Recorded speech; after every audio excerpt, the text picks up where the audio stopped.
The crystalline spires of Nexus Prime stretched endlessly into the violet sky, their surfaces reflecting the light of 3 distant suns. Within the massive central tower, the Galactic War Council convened for the first time in over 2 millennia. Representatives from 12 of the most powerful empires in known space had gathered, their various forms of superiority on full display. The Zephyrian delegation occupied the eastern wing with their towering ethereal forms, crackling with bioelectric energy. Across from them, the mechanical precision of the Corvin Collective hummed in perfect synchronization, their chrome bodies reflecting the chamber's ambient light. The insectoid hive queens of the Crithari Empire clicked their mandibles in a rhythm that spoke of ancient conquests, while the crystalline beings of the Luminari cast prismatic shadows across the obsidian floor. At the head of the circular chamber sat High Arbiter Vexthal, a being whose species had mastered quantum manipulation before Earth's sun had even formed. His forearms moved in complex patterns as he addressed the assembly. "We gather today to address the human problem." Vexthal's voice resonated through multiple dimensions simultaneously. In merely 3 centuries, these mammals have spread across 17 systems. Their expansion rate exceeds all mathematical models.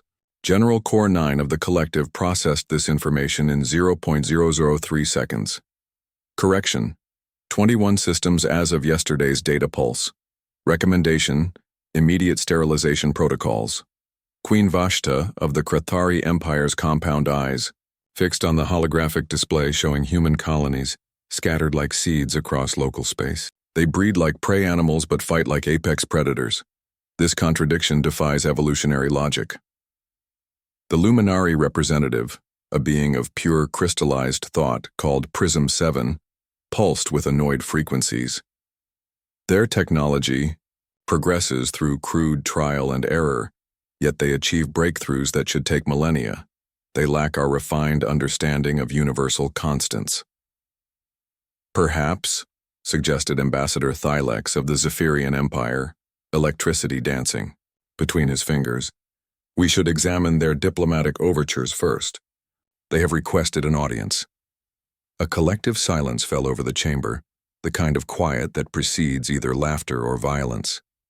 Vexthal's expression shifted through several emotional spectrums. "The primitives wish to negotiate? With us?" "They sent only one representative," Thylex continued. "He waits outside." The chamber erupted in various forms of alien amusement. The Corvin's mechanical laughter sounded like grinding gears, while the Crithari produced a chittering that had once terrified entire star systems. "One human," mused Queen Vashta, "against the 12 greatest empires in the galaxy. Either they are more foolish than we calculated, or they are more dangerous." Prism 7 completed, its crystalline form dimming with concern. Vexthal gestured with all 4 arms.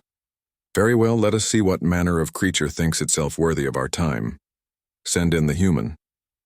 The massive doors, each weighing several tons and decorated with the conquests of 100 worlds, slid open with barely a whisper. Through them walked a single figure, unremarkably bipedal, covered in simple dark fabric, carrying no visible weapons or technological marvels.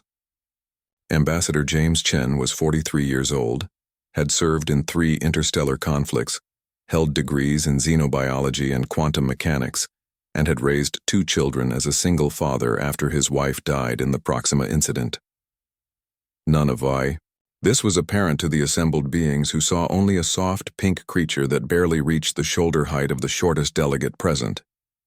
He walked to the center of the chamber with measured steps, neither hurried by intimidation nor slowed by awe. When he reached the designated position, he simply stood there, hands clasped behind his back, and waited. The silence stretched until Vexthal finally spoke. "You are the human representative?" "I am Ambassador Chen, speaking for the United Terran Coalition and our allied colonies," James replied, his voice carrying clearly through the vast space.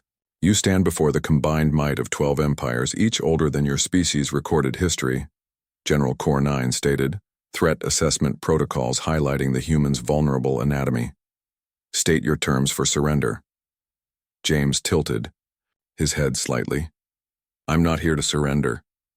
I'm here to offer you the same courtesy we've extended to others. The Krethari queen leaned forward, her razor-sharp limbs scraping against the floor. Courtesy? You infest our borders like a plague. We've established colonies in unclaimed systems, James corrected mildly. Systems your empires abandoned or never bothered to survey. We're not taking anything that belonged to anyone else. Prism 7 pulsed with indignation. Your expansion violates the natural order. Lesser species should not spread without permission from their superiors. That raises an interesting question, James said, and something in his tone made the chamber's temperature seem to drop. Superior in what way exactly? The question hung in the air like a challenge. Ambassador Thylex crackled with energy. Superior in technology and evolution in the span of our civilizations. Your technology peaked 10,000 years ago, James interrupted, producing a small device from his pocket. This is a human data pad, consumer grade. It contains the complete technological databases of 6 of your empires. We downloaded them from your public networks last week. The chamber erupted in alien curses and threats, but James continued speaking in the same conversational tone. The Corvins haven't innovated anything new in 3 millennia. You just optimize existing designs. The Zephyrians are so focused on energy manipulation they've ignored advances in material science.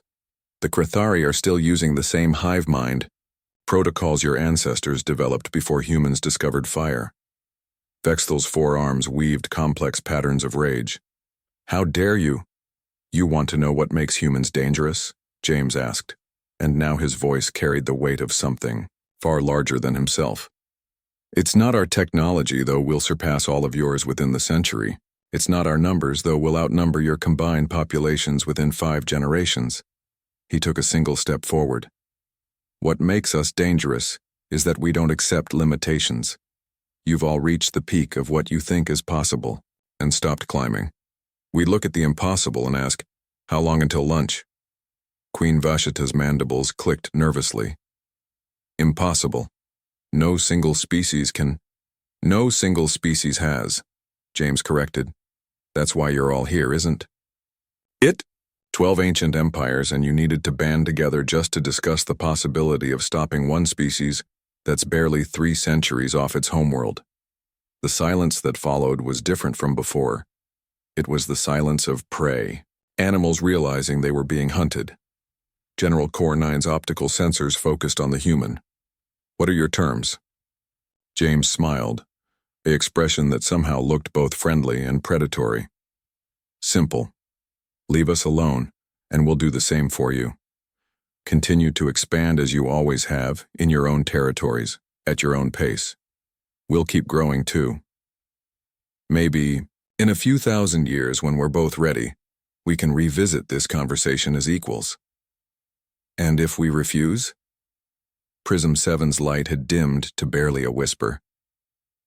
Then you'll discover why every species that's tried to stop human expansion is now either extinct or living under our protection. James's smile never wavered. Your choice. He turned and walked back toward the massive doors, his footsteps the only sound in the chamber. As he reached the threshold, he paused and looked back over his shoulder. Oh, and gentlemen, next time you want to meet, come to us. We'll be the ones building new worlds while you're still arguing about old ones. The doors closed behind him with finality. In the silence that followed, High Arbiter Vexthal slowly lowered all 4 of his arms. When he finally spoke, his voice had lost its dimensional resonance, becoming flat and small. Motioned to table all discussion of the human problem indefinitely. Seconded, came 11 voices in unison. The War Council adjourned without setting a date to reconvene. Outside, Ambassador James Chen walked alone through the crystalline corridors of Nexus Prime, humming an old Earth song about coming home. Behind him, the greatest empires in the galaxy quietly began drawing up new borders. Borders that gave humanity plenty of room to grow.